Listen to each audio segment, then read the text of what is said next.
हाँ? ये आवाज कैसी थी? फौजी फंस गया ना मेरे जाल में, अपने पीछे देख। अपने हाथ ऊपर कर। अरे ये तो फौजी सर है, मुझे बड़े साहब को बताना पड़ेगा। Sir sir sir sir sir. ए बच्चे, कौन है तू और यहाँ पे क्या कर रहा है? सर वहाँ पे फौजी सर को कुछ आतंकवादी बहुत बुरी तरह से मार रहा है। क्या? चलो। फौजी तूने हमारे सरदार को मारा था ना याद?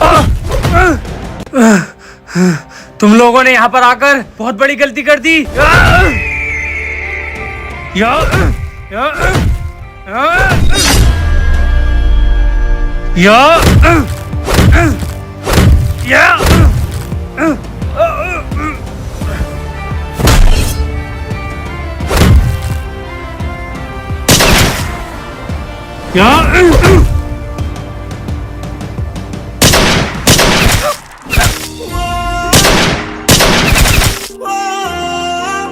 जय हिंद सर।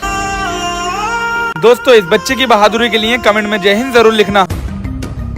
भाई जी ये देखो।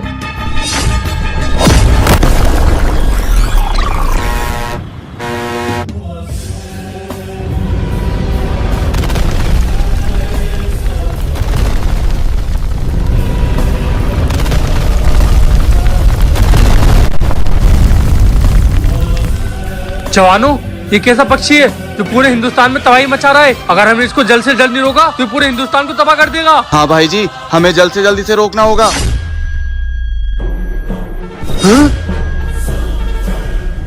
ओए कौन है तू? रोक दे ये सब वरना तू जिंदा नहीं बचेगा। हाँ? भाई जी, वो तो अमन भाई को ले गया। भाई जी ये तो फिर इधर आ रहा है।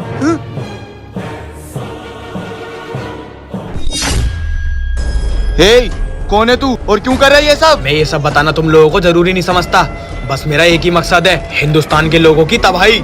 हिंदुस्तान पे नजर उठाने वाले पहले हिंदुस्तान के वीरों से तो निपट ले। कितने भोले हो तुम लोग। चंद मिनटों में तुम्हारी सांसें खत्म होने वाली है और तुम मुझे खत्म करने की बात कर रहे हो।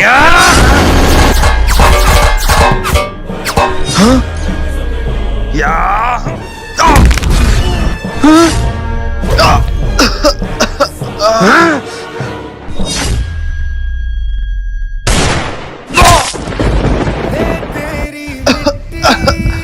भाई जी,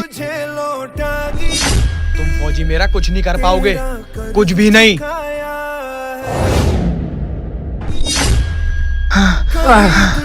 अजीम, क्या है ये? मरने का नाम ही नहीं ले रहा है। भाई जी जो भी है हमें इसको रोकना पड़ेगा वरना बहुत दिक्कत आ जाएगी। और वैसे भी पता भी तो नहीं है कि ये दानव है या मशीन।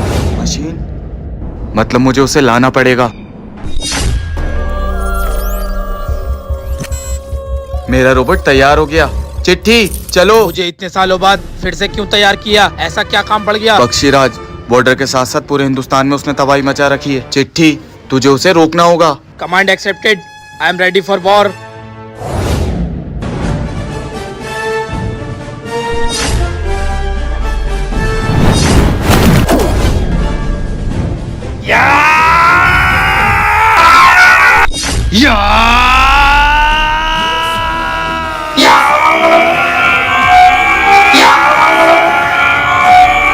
इसकी शक्ति तो मुझ पर भारी पड़ रही है।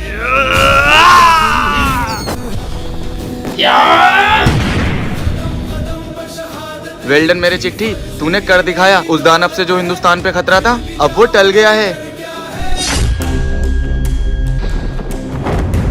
हाँ?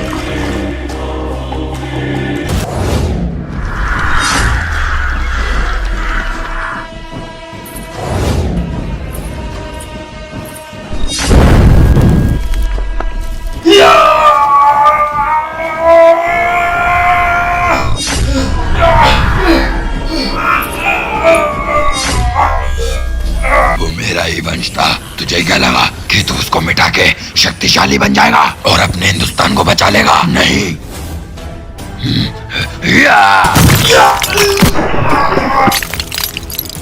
चिट्टे!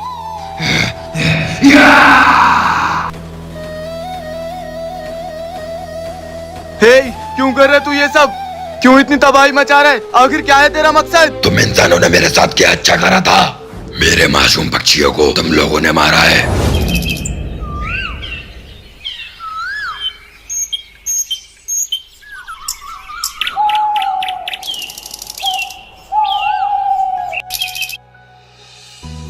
पापा, पता है हमारी नर्सरी में पूरी 5000 चिड़िया हो गई। हाँ बेटा, आई नो वेरी वेल। लाओ मेरा टेलीस्कोप दो।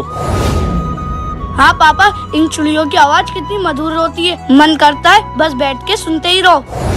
हाँ बेटा, तुझे पता है कि विदेश से भी मेरे पास ऑफर आया था 1000 करोड़ का, लेकिन मैंने उसको ठुकरा दिया क्योंकि मुझे अपने देश को आगे बढ़ाना है। जो शांति, जो कल्चर, जो एनवायरनमेंट यहाँ है वो कहीं और नहीं। सबसे प्यारा हिंदुस्तान हमारा। हाँ पापा। हाँ बेटे, जिंदगी में मैं रहूं या ना रहूं, लेकिन मेरे मरने के बाद ये पूरी बर्ड नर्सरी और इन चिड़ियों को तुझे संभालना है। बाबा, आपको कुछ नहीं होगा, ये मरने मारने की बात मुझसे मत कहा करो। बाबा, ये लोग कौन है? कौन हो तुम लोग? और यहाँ टावर लगाने की परमिशन किसने दी तुम्हें? हमारे पास ऊपर से ऑर्डर है ये टावर लगाने की। अगर तुझे दिक्कत है तो अपनी नर्सरी हटा और चला जा यहाँ से। मैं तुम्हारे आगे हाथ जोड़ता हूँ, ऐसा मत करो। तुम्हारे इस टावर लगाने से मेरी मासूम और प्यारी चिड़िया मर जाएंगी। मुझे मेरा काम मत सिखा, वरना इसका परिणाम अच्छा नहीं होगा। संसार में किसी के लिए कितना ही भला कर लो, लेकिन इंसानियत नाम की चीज नहीं है। चल बेटा, कोई नहीं सुनेगा हमारी। हाँ?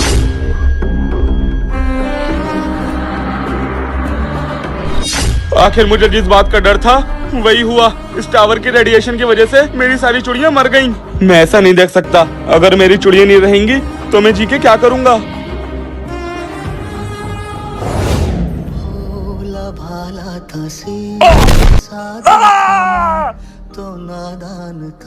हैं? बाबा, बाबा, बाबा।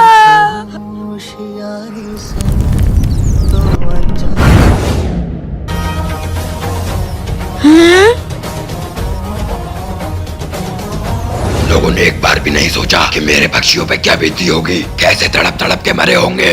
वही मौत मैं तुम सबको दूंगा और पूरे इस हिंदुस्तान को खत्म कर दूंगा।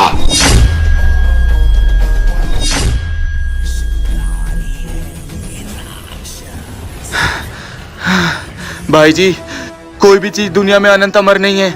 जो चीज बन सकती है वो मिट भी सकती है। जी, आपने सही कहा। वो पक्षीराज और कोई नहीं, वो मेरे पापा हैं। क्या? हाँ, उनको मिटाना नामुमकिन है। वो सिर्फ एक ही चीज से मर सकते हैं, वो। पापा, कहाँ जा रहे हो?